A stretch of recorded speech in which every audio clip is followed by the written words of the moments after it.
This is a video about creative services our company offers. We do not have any kind of production services. We outsource all that kind of thing, but most of the time brands have a lot of what's referred to properly as brand equity or image video assets that they have underutilized.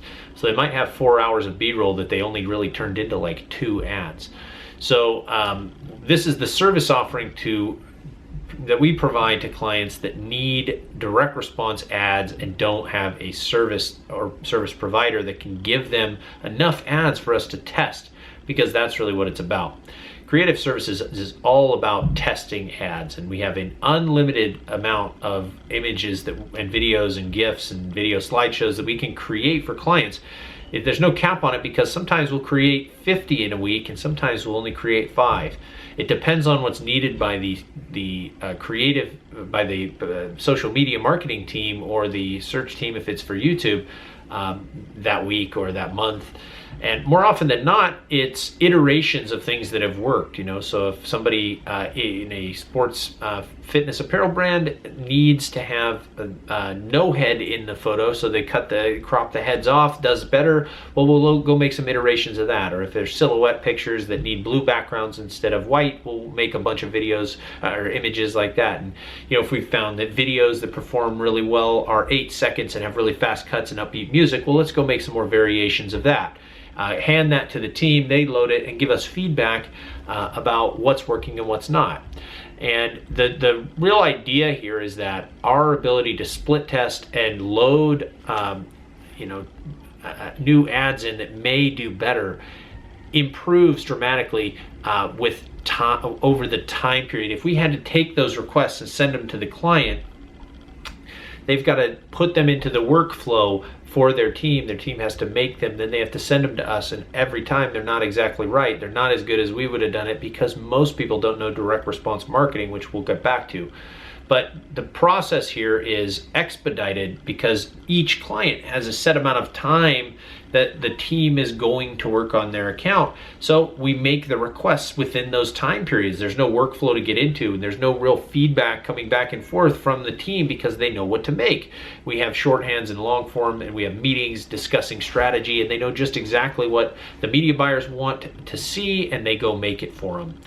And that's the reason that it works for us, and the reason it can optimize quickly, because the team's making variations of things they're seeing that are working, and you lean into that and it gets better and faster. Where it might take a week and a half to turn around some creatives for a brand, we can do it in a day. So it's expedited the process of optimizing much faster, and we see ROAS returns improve dramatically for every client that's hired us for creative. The ad services really are direct response. They are conversion focused. And that is the only primary goal of the ads, is to drive conversions. So if you are a brand owner and you're trying to create ads, well, you might make a hero video that's 4 minutes long and tells this great story about how your products were sourced and how wonderful they are, all the brand features and benefits. That's not, no one's watching that ad unless it's really well produced. We need some punchy copy, quick cuts, and eye-catching ads that are going to create fascination. I need to fascinate people so that they click through, because the job of the ad is to get people to the website, and that's done with emojis and bullet points and quick cuts, interesting colors, bright, flashy, that kind of stuff. And that doesn't necessarily always, it's not always the same, but more often than not, it's not going to align perfectly with the brand's identity. The brand identity is probably a lot calmer, or they have a different way of writing copy and different verbiage that they like. And we'll certainly consider that when we're making the ads, and they can approve everything that's made. But more often than not, we're going to make ads that are a lot different than their internal team would make ads. If you run into a situation where there's a brand that has somebody that makes their ads for them, you're probably making a lot of those ads for organic, so they can be more beautiful and slow. Where that might not be our concern, because maybe those aren't as eye-catching. They don't stand out as much. All our team does is direct response ads, and they get feedback all the time about what works and what doesn't work. We're talking about making hundreds of ads every week. So if you have that kind of information behind you, you start to understand what it takes to get something to perform really well. And with the feedback from our media buyers, they're able to apply what the learnings are from each account to the ads that they create moving forward. If you're not looking at direct response ads and seeing what converts, seeing what performs well, and being disappointed sometimes by what doesn't work, if you spend a lot of time making an ad that you think is going to do well and it doesn't, you don't really make ads the same way anymore. And that's really what it takes, is digging into direct response creative services, only making direct response ads, and the way that those are made is totally different.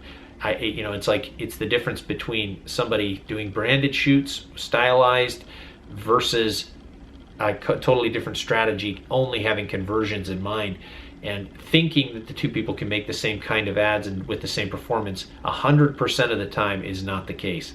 It just never happens. They don't understand that it's not about the beauty of the product. It's about the effectiveness of the click-through and whether that person was inspired and fascinated enough to click through and buy the product. Especially on Facebook, which is a very impulsive platform.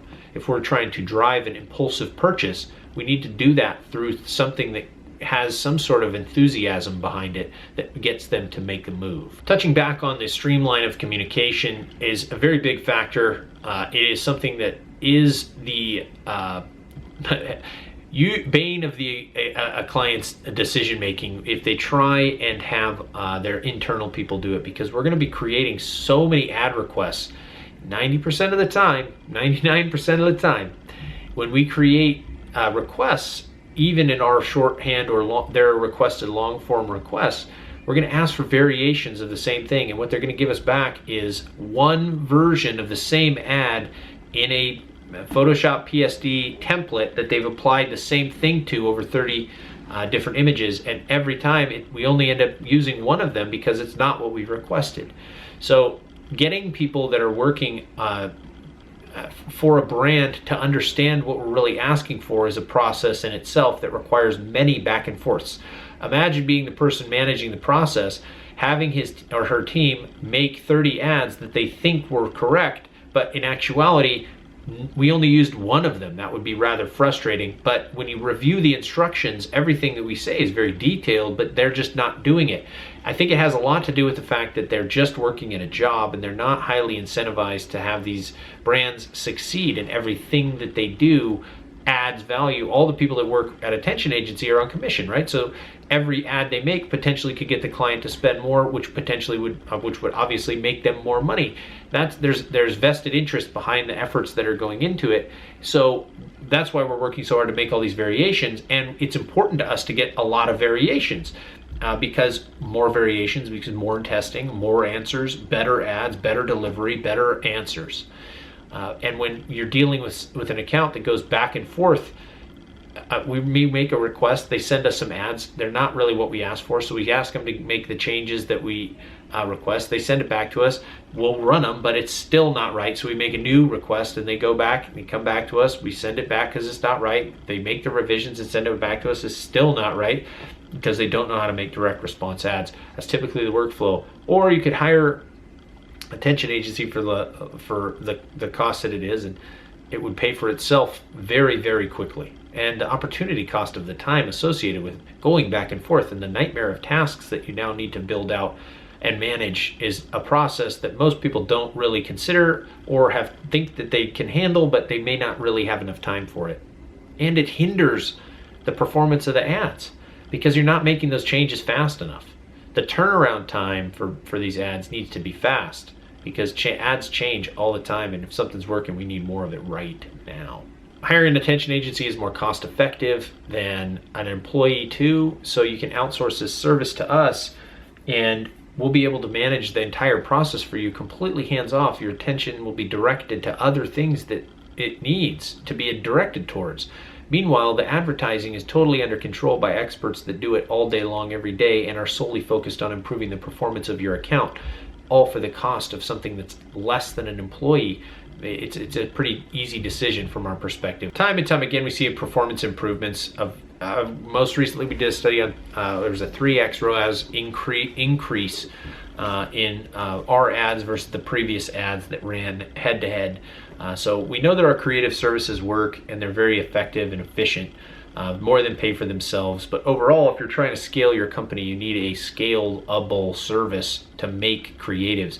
The last thing you want, which literally happens sometimes when we're on weekly meetings, is asking over and over every single week, hey, we need more creatives, hey, we need more creatives, hey, we need more creatives, because you can't keep running the same thing all year long. People get ad blind and they are not going to click through. Even if they're net new prospects, for some reason the delivery isn't as good if the ads are just stale and the same. You can save money on production costs too. Some brands might like that because you can hire somebody to go out and do videography, take some photos, and then provide. Now, obviously, I don't want all 8 hours of the video. Edit down the 2 hours that are the best and send it to us. However, hiring somebody to go out and do that, typically if you're going to pay full price for somebody to do big time production work, they're going to go do the videography, do the photos, and then give you 3 or 4 ads with some edited photos. And that's kind of like what you got. For me, I would much rather hire somebody to go out, do a videography, do a photo shoot, and give me all the content, and then give it to a team that's going to chop and recut and reuse every single inch of that footage and every single image in a slideshow and a GIF, use it to death. We're trying to reimagine new life and make something special and vary it in various different forms with all this content. It's not just here's your 3 ads and here's your video. It's constant making of new ads, more ads all the time with this content that you've gone and purchased. And that's something that's very cost effective in terms of, number of ads for the money. So you could go hire somebody to just go get some video and photos, and they'd be very happy to do that. There's plenty of people that are out there looking for that kind of work as well. Just give us the stuff and have us make 1 million different ads with all the content. When we're testing creatives, making creatives, it always starts with what's working first. We'll look historically at the holiday ads from years past, recent traffic, and really the whole year of anything that kind of stands out and looks good, and try and reimagine those type of ads again, because they worked once, they're likely to work again if we can iterate off of them. The process is never kill everything, reload everything new, and that's, we'll start from scratch. It's really about making small tweaks, like expanding the exclusions from 30-day purchasers to 180, or adding in a couple new video ads or image ads to a campaign that's working, and seeing how they react, how the ad reacts, how the ad spend reacts. Is it improving the ROAS or not? And then from there, we create our own campaigns that end up improving based on the wins that we've assigned in the creatives that we have. Every week there's new creatives that are made. Every week on Monday, we're assigning more. Every week we're reporting new creatives that have been made. So it's a constant energy being brought around the brand to try and push it to do better and better. When you're pitching creative services, you really need to make sure that you're not pushing too hard, because some people think that they can handle it in-house. They might have the person that is in charge of creative, and they got the person that does organic and all this and that, and they think, regardless of what you say, that person is going to be able to handle it, and that's okay. It's important to be able to pull back and say, yeah, that's fine, this is our recommendation, we're just gonna, whatever you say we'll do, but you're paying us to give you a perspective and knowledge, and so you can make educated decisions. We've now told you that our services can help, and split testing images is important, but you're going to handle that internally. You've made that decision confidently with more options in the decision-making process. That's kind of a mindset we want to have, and more often than not, if someone's saying, no, we don't need creative services, you're not going to sell that right now. But give it 3 months and they get bombarded with requests for creative constantly, and it ends up happening. So that's the mindset I might take into it. One of the things that's interesting about creative services is the FOMO aspect of it. You know for sure that there is an ad out there that can be made that will improve ROAS 100% of the time.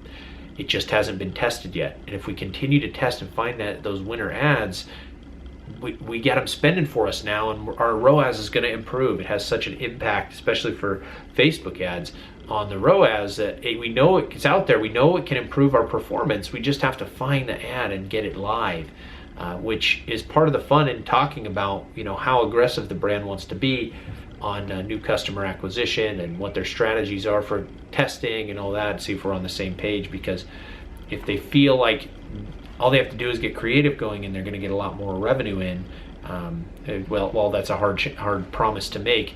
It's worth saying that it can improve performance if they're testing, because there is always something out there that can perform better. It's the job of the agency to make sure that they're testing, and if they're not testing because they don't have the right materials, at least they're telling the client that they need it. You need to be testing more, we need more creative, that kind of thing. That is a discussion about creative services, what we offer, our mindset around it, how we like to split test, a little bit about how to kind of pitch it. Hopefully it helps.